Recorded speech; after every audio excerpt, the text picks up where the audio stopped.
Hi, Dana here from Serious Vanity for Wednesday, July 6th, 2016. I want to talk a little bit today about rewriting history. And I'm going to talk about it not in terms of your personal life and, needing to make good people bad or bad people good or anything like that. I'm talking about it in terms of your brand story.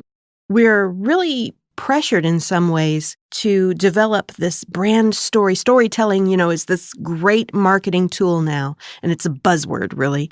But you can use your brand story as the basis of, your video making, your blogging, what it is that you're bringing forward in your advertising. I do think it's really, really effective for that. But I think that where people kind of get intimidated by it is that it seems so constricting.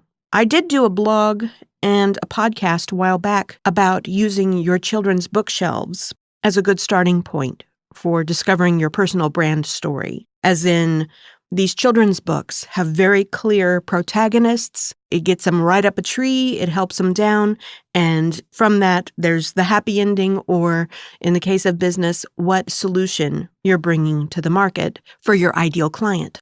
And that is a really basic and simple and wonderful way to do it. I really stand behind that still. But I just don't stand behind the need to have just one story. Because especially if you're a long-term business, you're going to go through so many different phases and eras of your business.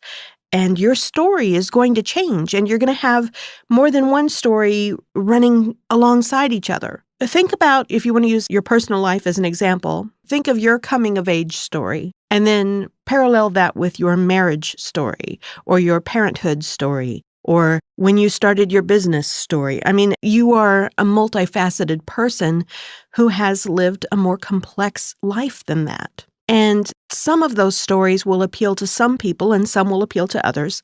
And likewise, in your business, those multiple stories will have impact on different audiences.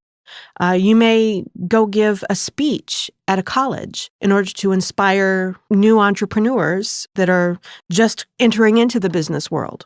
And that story you tell is not going to be the same one that you're telling to a bank when you're getting funding.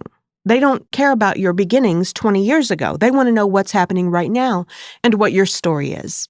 Whereas the kids can benefit from learning how you got started, what motivated you, who you were, and what cause, per se, you were championing when you started into this business world.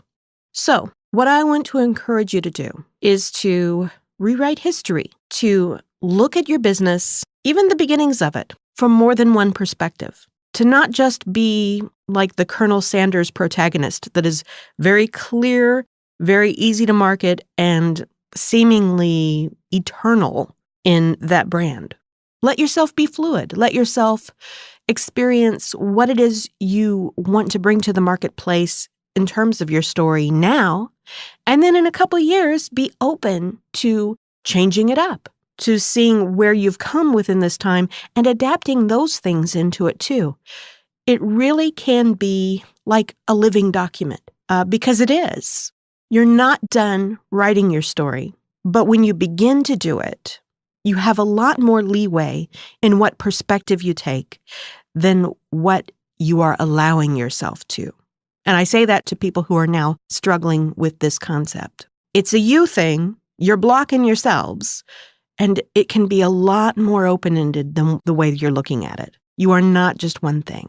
So that's my inspiration for today. I hope you're having a great Wednesday, and I'll talk to you tomorrow.